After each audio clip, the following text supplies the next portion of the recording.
इसके बाद है सोडियम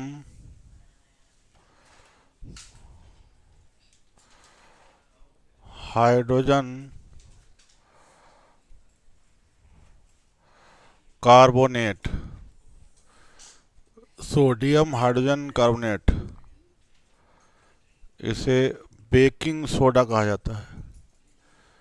बेकिंग सोडा।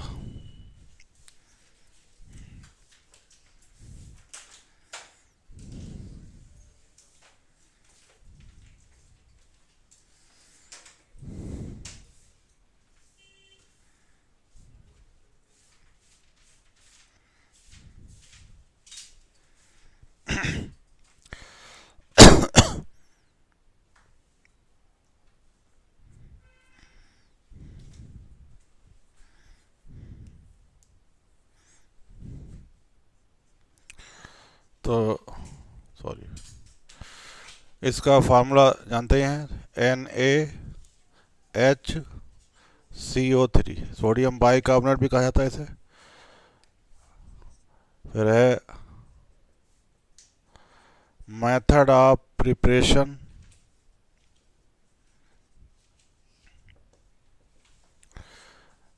इसको कैसे बनाया जाएगा, तो सोडियम कार्बोनेट सोल्यूशन में CO2 पास कर दें, इसको सेचुरेट कर दें, बन जाएगा Na2CO3, ये सोडियम कार्बोनेट।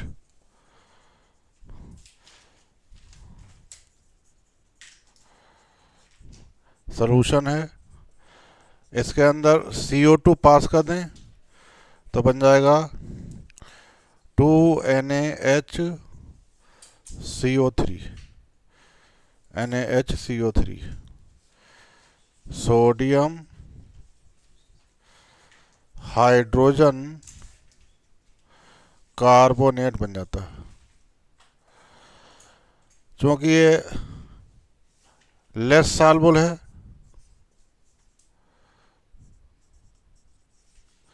इसलिए इसको separated out by filtration. Filter करके इसको अलग कर लेते हैं, क्योंकि पानी में कम घुलता है, इनसॉल्युबल होता है, लेस सॉल्युबल होता है, इसलिए अलग कर लेंगे।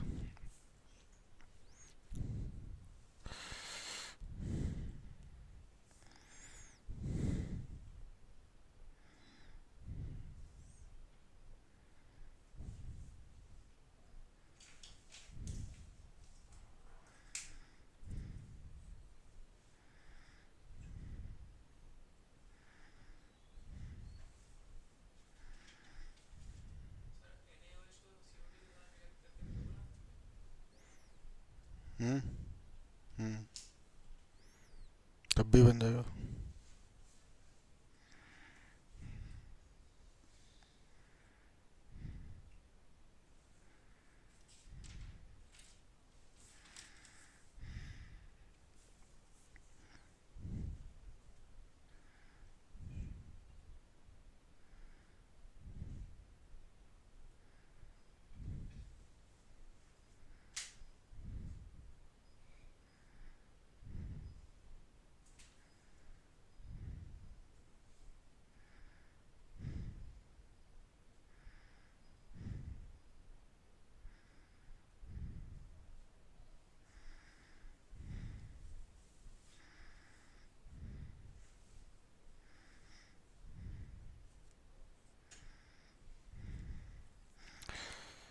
तो प्रॉपर्टी लिख लेंगे इसकी, properties.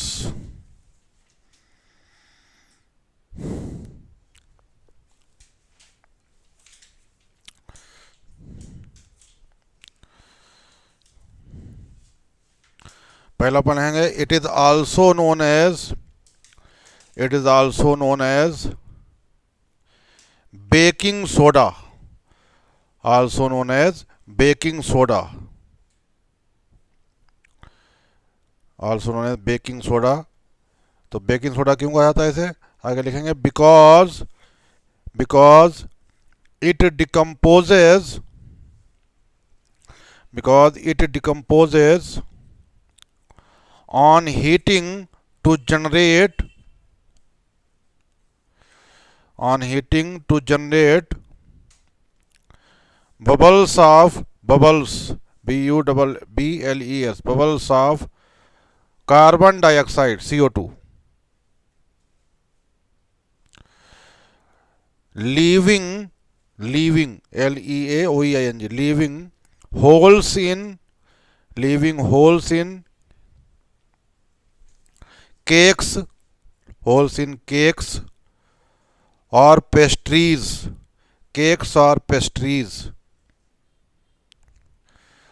and making them light and fluffy,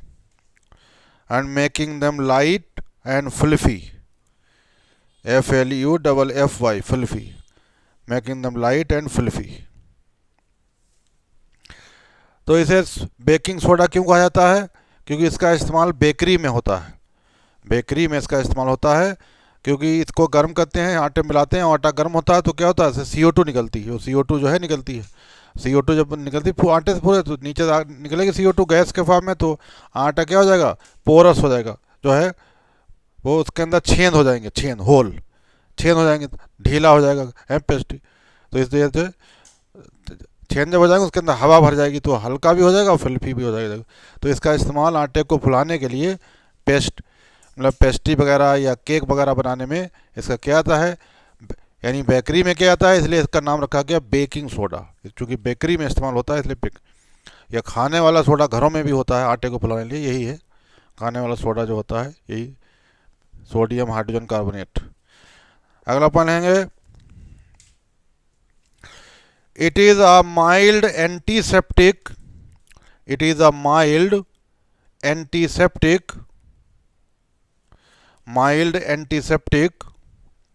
for skin infections,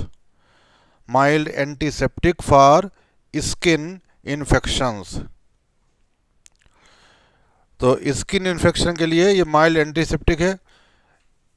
antiseptic क्या होते हैं, हाँ, जो जर्म की ग्रोथ को रोकते हैं, एंटीसेप्टिक जो है जर्म की ग्रोथ को रोकते हैं, कीटाणुओं की ग्रोथ को कीटाणुओं को मारते नहीं, एंटीसेप्टिक मारेंगे नहीं, मारने लिए होता है डिसइंफेक्टेंट होते हैं।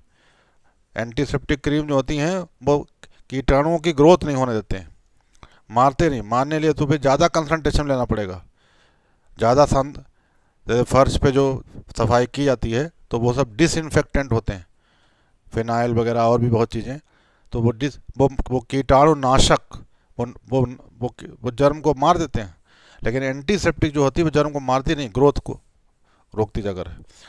अगला पॉइंट लेंगे, it is used in fire extinguisher,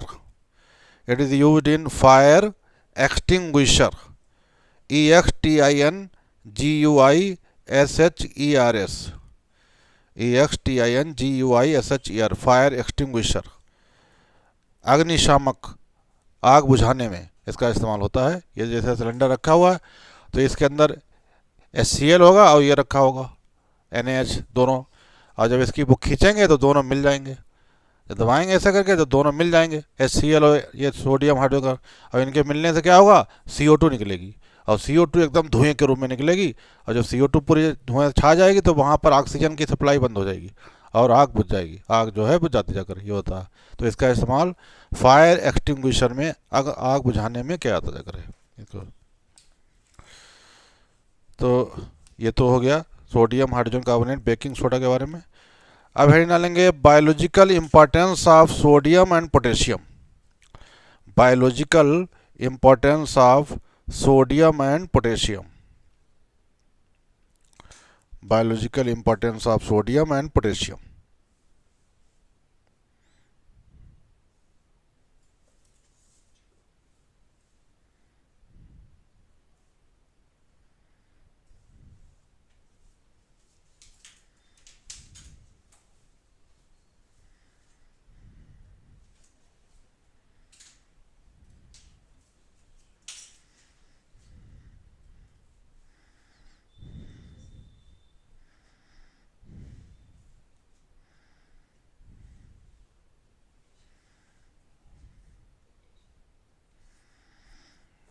तो पहला पॉइंट लिखेंगे,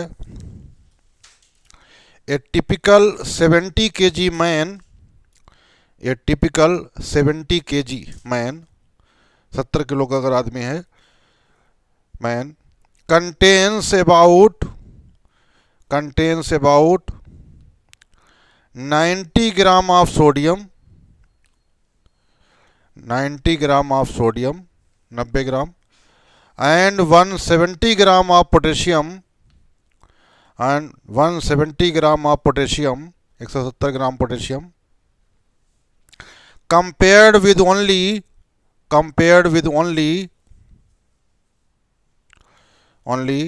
5 gram of iron, with only 5 gram of iron and 0.06 gram of copper, and 0.06 gram of copper, 0.06 gram of copper. तो अगर 70 किलो का आदमी है, इंसान है, तो उसमें 90 ग्राम जो है सोडियम होता है और 170 ग्राम पोटेशियम होता है, और आयरन के और कॉपर के कंपेयर देखें तो बहुत कम होता है, मतलब बहुत ज़्यादा होते हैं ये। आयरन तो 5 ग्राम होता है और कॉपर तो बहुत कम 0.06 ग्राम होता है कॉपर बॉडी के अंदर। 70 किलो का अगर आदमी है तो 70 किलो का वजन किसका है, कितना है, 70 ही है। अच्छा, तो तुम फिट होगा थे, वजन 70 किलो तो होनी चाहिए कसम, 50 किलो तो ऊपर ही होना चाहिए, मतलब 50 किलो नीचे वाले किसी को ब्लड भी नहीं दे सकते। वजन अगर 50 किलो से नीचे है तो ब्लड नहीं दे सकता। हाँ हाँ,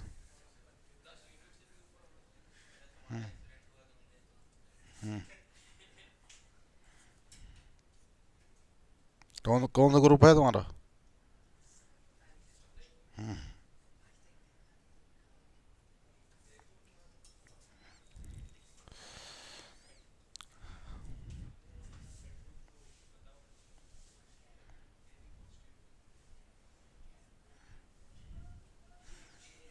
ए बी, तुम्हारा ए बी है, तो तुम्हारा बड़ा इंपॉर्टेंट ब्लड ग्रुप है। ए बी वाले बहुत कम होते हैं, 7% लोग, 7% होते हैं। लेकिन ये तो दुबले पतले हैं बेचारे।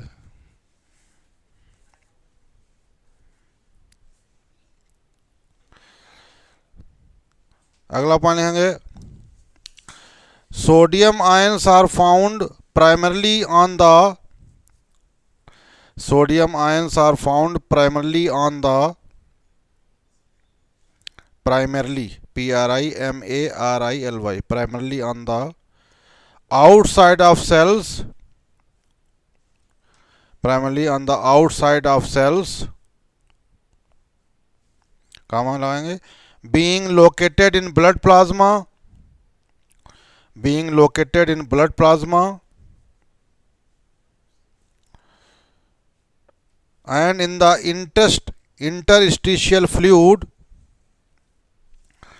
being located in blood plasma and in the interstitial, interstitial, interstitial fluid which surrounds the cells, which surrounds the cells, which surround the cell। तो सोडियम आयन जो होते हैं मेनली मुख्य रूप से ये सेल के बाहर पाए जाते हैं, सेल के बाहर, प्लाज्मा के अंदर या सेल को घेरा हुआ जो इंटरस्टिशियल फ्लूइड होता है उसके अंदर पाए जाते हैं। इसी में लिखेंगे, these ions participate in, these ions participate in the transmission of nerve signals, participate in the transmission of nerve signals, transmission of nerve signals, comma, in regulating the flow of water, in regulating the flow of water, flow of water across cell membranes, regulating the flow of water across cell membranes, and in the transport of sugars and amino acids, and in the transport of sugars and amino acids, transport of sugars and amino acids into cells,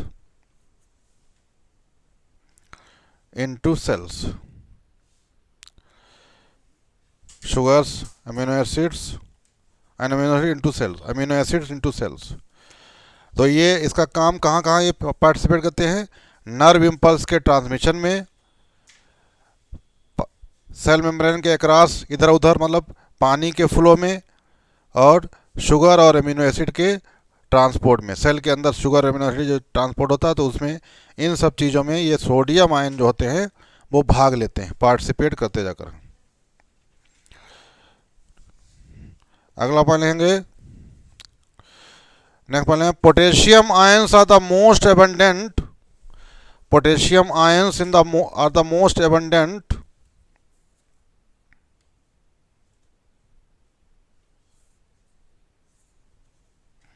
potassium ions are the most abundant cations,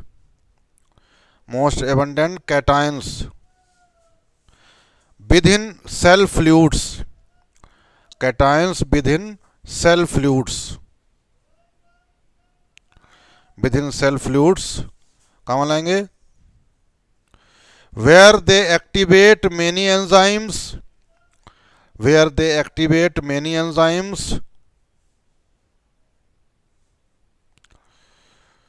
comma, participate in the oxidation of glucose to produce,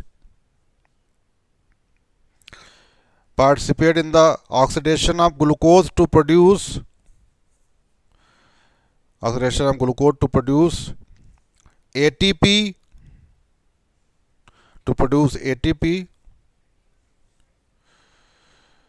and with sodium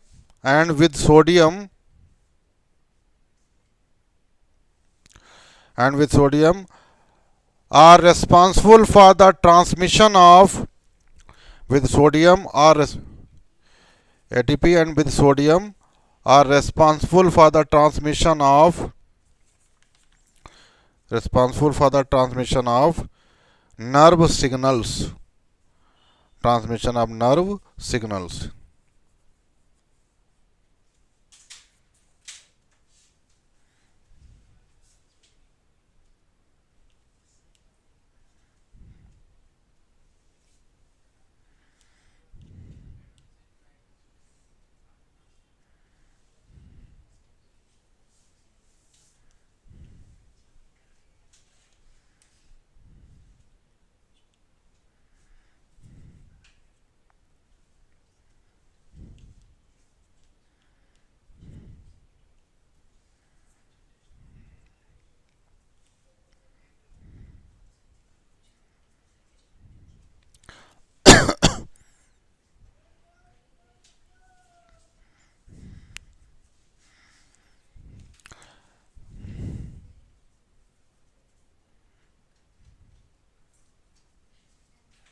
तो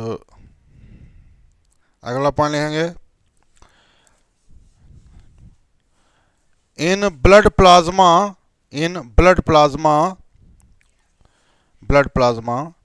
sodium is present to the extent of,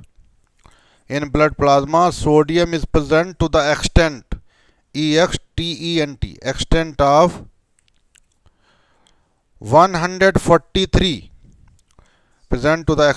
143, millimole per liter,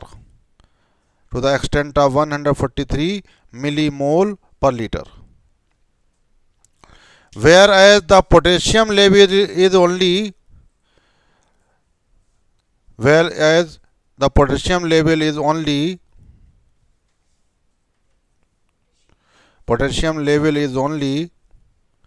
5 millimole per liter, 5 millimole per liter within the red blood cells,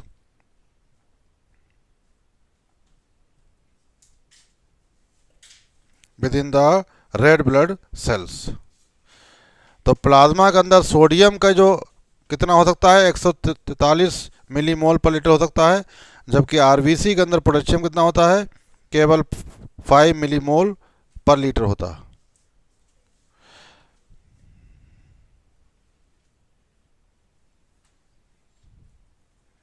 और ये change भी होता रहता है। तो आगे लिखेंगे दी, इसी में लिखेंगे दीज कंसंट्रेशंस चेंज टू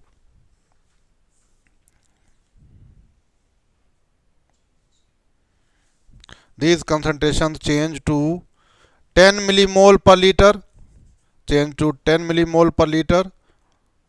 और ब्रैकेट में लेंगे सोडियम आयन 10 मिलीमोल पर लीटर, ब्रैकेट में सोडियम आयन, एंड 105 मिलीमोल पर लीटर, और ब्रैकेट में पोटेशियम आयन, पोटेशियम आयन।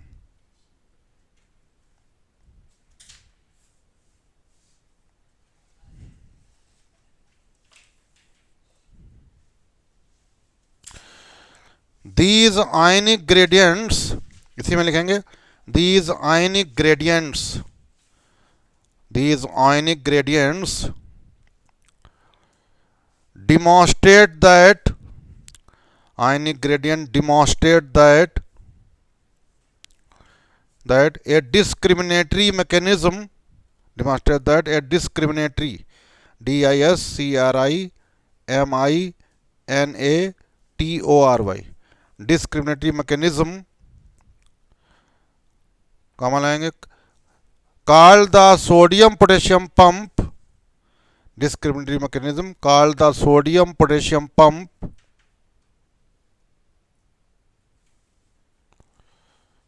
फिर कहाँ लाएंगे, operates across the cell membrane, operates across the cell membrane, operate across the cell membrane, which consumes more than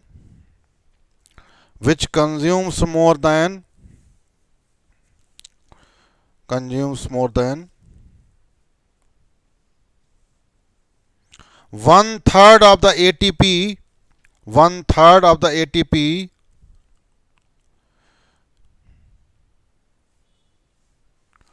consume 1/3 of the ATP used by a resting animal,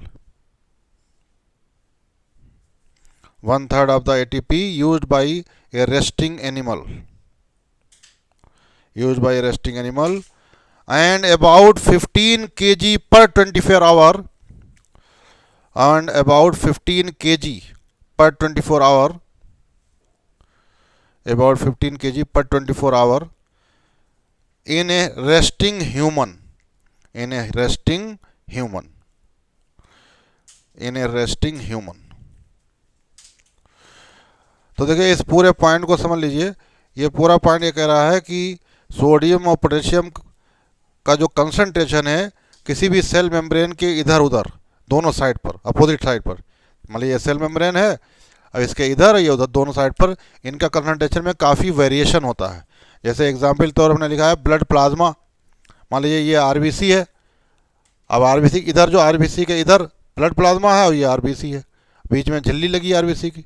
तो RBC के अंदर अगर देखें और blood plasma में देखें तो blood plasma में सोडियम कितना लिखा है अभी हमने, 143 मिलीमोल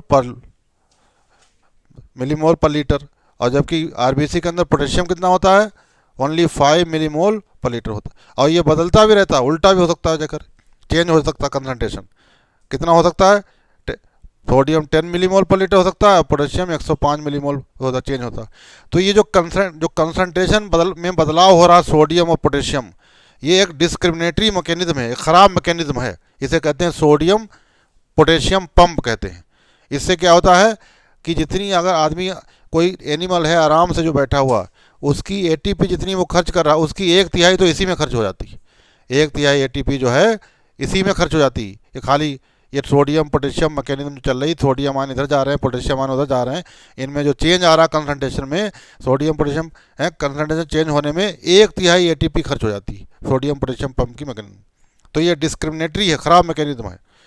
और अगर इंसान की बात करें, ह्यूमन की, तो 24 घंटे में 15 किलो जो है करीब खर्च हो जाती है, 15 किलो, 24 घंटे में 15 किलो जो है एटीपी का अगर देखें जाकर तो इतना खर्च हो जाएगा जाकर 24 घंटे में जाकर रेस्टिंग।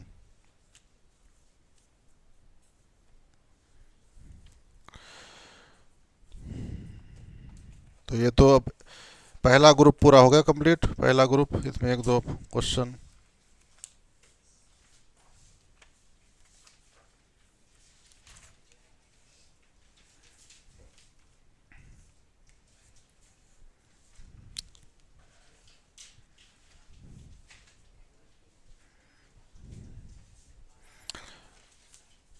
दो तीन क्वेश्चन है, लिख लेंगे भाई।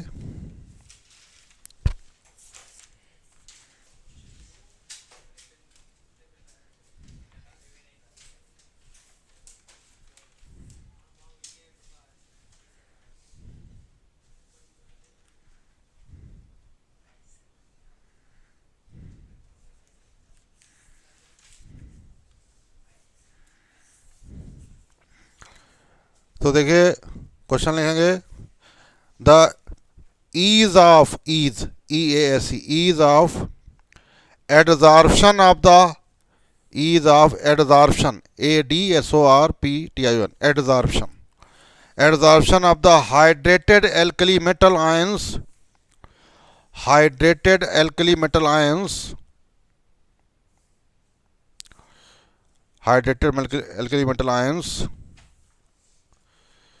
on an ion exchange resin on an ion exchange resins follows the order ion exchange resin follows the order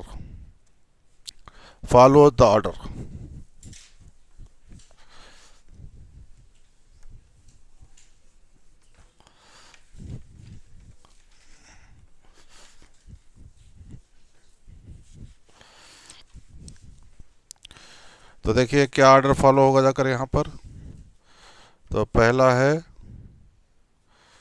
option है lithium ion is less then potassium ion is less then sodium ion is less than rubidium ion. दूसरा है rubidium ion is less then potassium ion is less then sodium ion is less then lithium ion. तीसरा है potassium ion is less then sodium ion is less than rubidium ion is less then lithium ion. चौथा है sodium ion is less then lithium ion is less then potassium ion is less than rubidium ion. और ये 2012 में आया था ये।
तो hydration enthalpy of alkali metal ion जो होती है साइज के इन्वर्सली प्रोपोर्शनल होती है। जिसका साइज जो है छोटा होगा उसकी एंथैल्पी हाइड्रेशन एंथैल्पी ज़्यादा होगी। तो हाइड्रेशन एंथैल्पी का ऑर्डर क्या हो जाएगा? तो यहाँ हो जाएगा लिथियम आयन सबसे छोटा होगा तो इसकी सबसे ज़्यादा, फिर सोडियम, फिर पोटेशियम, फिर रुबिडियम, फिर सीजियम। ये तो हाइड्रेशन एंथैल्पी का ऑर्डर हो गया, लेकिन ईज ऑफ एडजॉर्प्शन का ऑर्डर क्या हो जाएगा?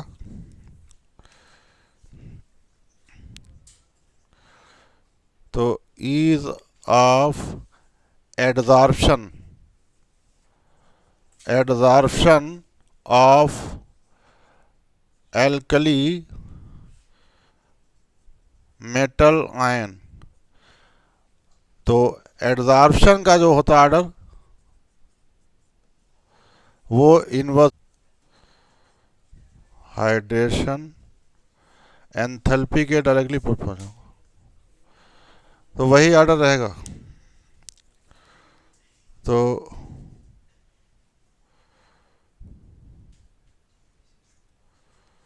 डायरेक्टली प्रोपोर्शनल होगा जाएगा, तो सबसे कम तो बी वाला हो जाएगा, सबसे कम रुबिडियम, फिर उससे ज़्यादा पोटेशियम, फिर उससे ज़्यादा सोडियम और उससे ज़्यादा लिथियम, ये आएगा।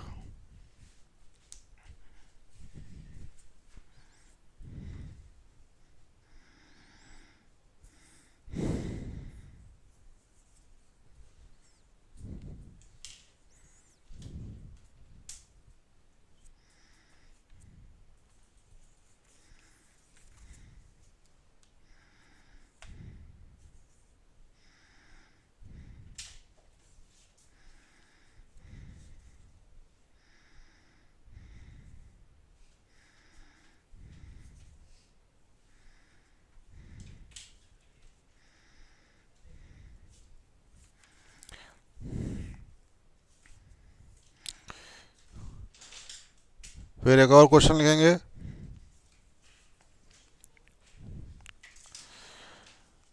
The sequence of ionic mobility, the sequence of ionic mobility, sequence of ionic mobility in aqueous solution is, sequence of ionic mobility in aqueous solution is, और इसका ऑप्शन है, पहला है Rb is greater than, potassium is greater than, cesium is greater than sodium।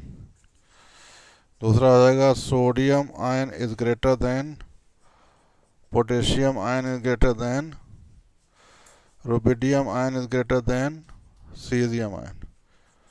तीसरा है potassium ion is greater than, sodium ion is greater than, rubidium ion is greater than caesium ion.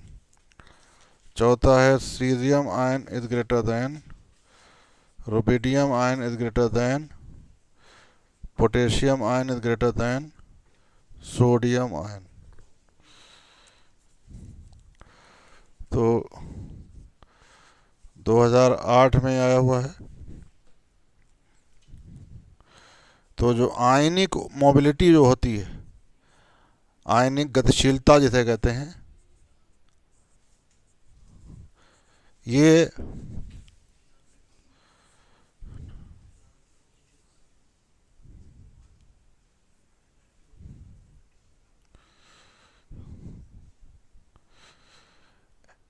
Ionic size के directly proportional होगी, आयनिक size के directly proportional. जिसका size बड़ा होगा उसकी mobility भी बड़ी ज़्यादा होगी। आयनिक तो ऊपर से नीचे आने पर साइज बढ़ता है, तो सीजियम का सबसे ज़्यादा साइज होगा, इसलिए उसकी मोबिलिटी भी ज़्यादा होगी। फिर उससे कम जो है रुबिडियम का, फिर उससे कम पोटेशियम का, फिर सबसे कम सोडियम का हो जाकर।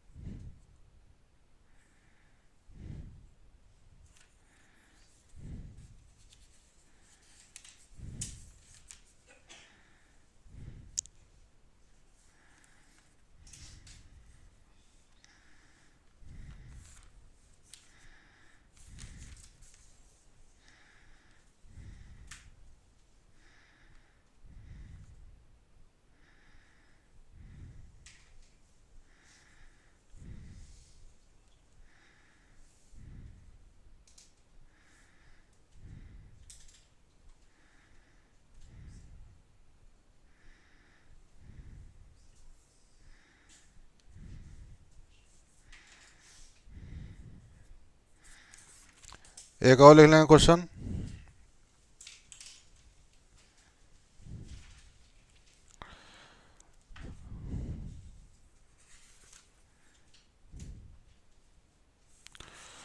And the alkali metals form salt like hydrides. Alkali metal form salt like hydrides. Salt like hydrides by direct synthesis. By direct synthesis at elevated temperature. By direct synthesis at elevated temperature. The thermal stability of these hydrides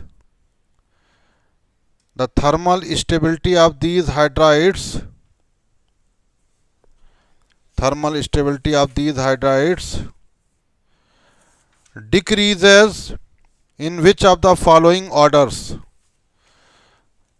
Decreases in which of the following orders?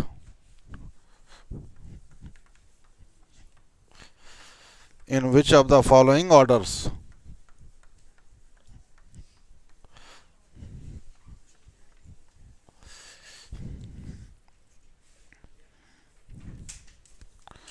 In which of the following orders? NaH is greater than LiH is greater than KH is greater than RBH is greater than CSH. और दूसरा option है LiH is greater than NaH is greater than KH is greater than RBH is greater than CSH. तीसरा option है CSH is greater than RBH is greater than KH is greater than NaH is greater than LiH. तो हो जाएगा KH is greater than NaH is greater than LiH is greater than CH is greater than RBH. तो ये भी 2008 में आया था।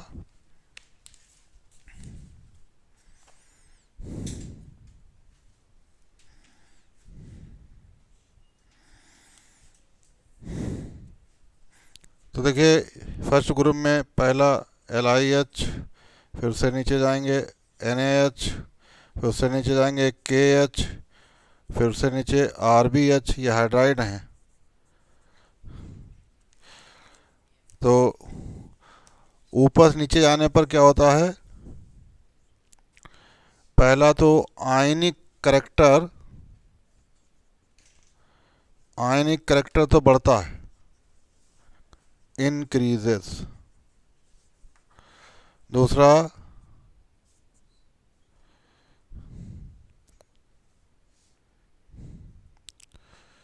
Strength of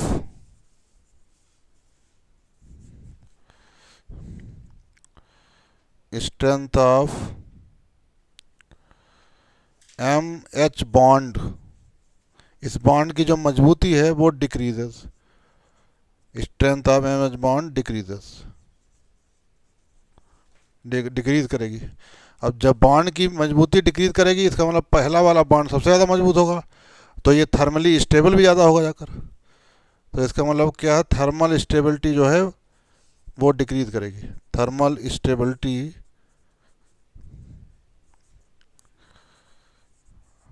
decreases, thermal stability decreases. तो डिक्रीज मतलब है सबसे ऊपर वाला सबसे ज़्यादा स्टेबल होगा, जितना नीचे बढ़ेंगे उसकी थर्मल स्टेबिलिटी उतनी कम होती चली जाएगी।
एक और क्वेश्चन लिख लेंगे।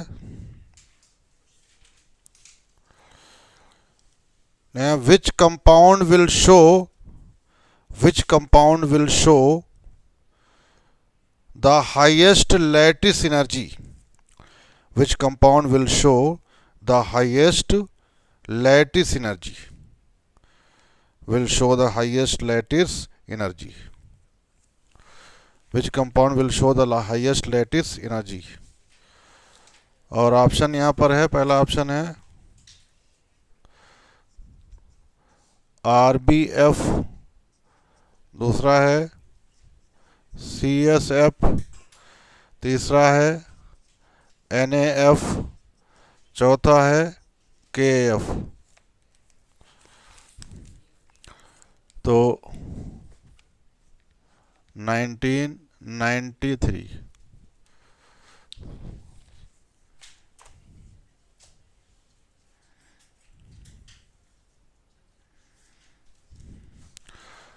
तो इसके लिए यहाँ पर एक पॉइंट लिखेंगे, for the same anion the cation which has a smaller size will have more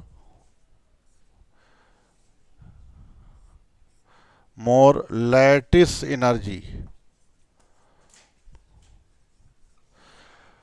तो अगर एनायन सेम है, पूरे सब में एनायन सेम है, निगेटिव वाला सब में सेम है, तो वो कैटायन जिसका साइज छोटा होगा उसकी लैटिस एनर्जी ज़्यादा होगी।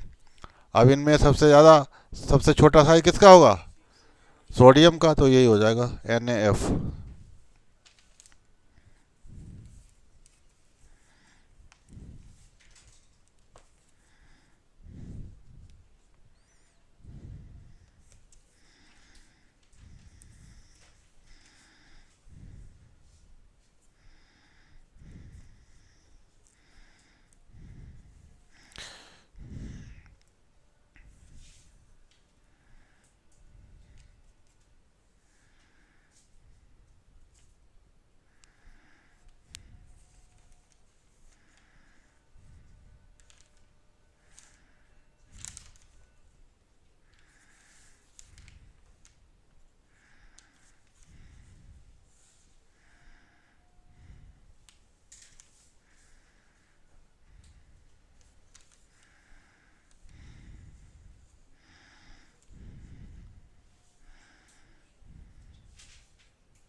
तो देखिए एक क्वेश्चन आया था, ये तो हम आपको पढ़ा चुके हैं, क्वेश्चन पढ़ लेते हैं। लिखा in Castner Kellner cell for production of sodium hydroxide. Castner Kellner cell में सोडियम हाइड्रोक्साइड के प्रोडक्शन लिए, अब ऑप्शन दिया हुआ पहला, brine is electrolysed using graphite electrode, पहला ऑप्शन ये है। Molten sodium chloride is electrolysed, तीसरा है sodium amalgam is formed at mercury cathode, चौथा है brine is electrolysed with platinum electrode. तो कौन सही है? सी वाला सही है, सोडियम अमलगम बना था, मरकरी कैथोड लिया था, मरकरी सोडियम अमलगम। फिर ये क्वेश्चन है, in which of the following process fused sodium hydroxide is electrolysed at 330 degree Celsius temperature for extraction of sodium. Sodium के एक्सट्रैक्शन के लिए जो गला हुआ सोडियम हाइड्रोक्साइड है वो इलेक्ट्रोलाइज किया जाता है किस प्रोसेस में? तो यहाँ कास्टनर प्रोसेस दिया है, डाउन्स प्रोसेस दिया है, cyanide process, both B and C. तो ये कास्टनर प्रोसेस होगा जाकर इसका, कास्टनर प्रोसेस। फिर एक क्वेश्चन पूछा गया, which of the following is known as fusion mixture. Fusion mixture कौन सा है? तो पहले ऑप्शन दिया है mixture of Na2CO3 plus NaHCO3। दूसरा है Na2CO3 डॉट 10H2O। तीसरा है mixture of K2CO3 plus Na2CO3। चौथा है NaHCO3। देखिए फ्यूज़न मिक्सचर जो होता है वो ये सी वाला हो जाएगा, K2CO3 और Na2CO3, पोटेशियम कार्बोनेट और सोडियम कार्बोनेट का जो मिक्सचर होता है ये कहलाता है फ्यूज़न मिक्सचर। फ्यूज़न मिक्सचर कहलाता है। फ्यूज़ करने के लिए, गलाने के लिए किसी चीज़ को चाहिए होता है, फ्यूज़ करने के लिए मिक्सचर चाहिए होता है, फ्यूज़न मिक्सचर। तो चाहे तो लिख लें, इसको नोट में लिख लेंगे। तो 2 पॉइंट लिख लेंगे नोट में। पहला लिख लेंगे इन कास्टनर प्रोसेस, इन कास्टनर CASTNER, CASTNER आपस कास्टनर process, fused sodium hydroxide is electrolyzed, fused sodium hydroxide is electrolyzed, fused sodium hydroxide is electrolyzed at a fused sodium hydroxide NaOH is electrolyzed at 330 degree Celsius temperature, 330 degree Celsius temperature for extraction of sodium, for extraction of sodium, for extraction of sodium। तो sodium को extract करने के लिए कास्टनर process में fuse गला हुआ जो sodium hydroxide है उसका इलेक्ट्रोलिसिस किया जाता है 330 डिग्री सेल्सियस पर। तो ये सवाल पूछा गया किस प्रोसेस में किया था, तो वो कास्टनर प्रोसेस। एक और पॉइंट लिख लेंगे नोट में, fusion mixture is the fusion FUSION, fusion mixture is the mixture of,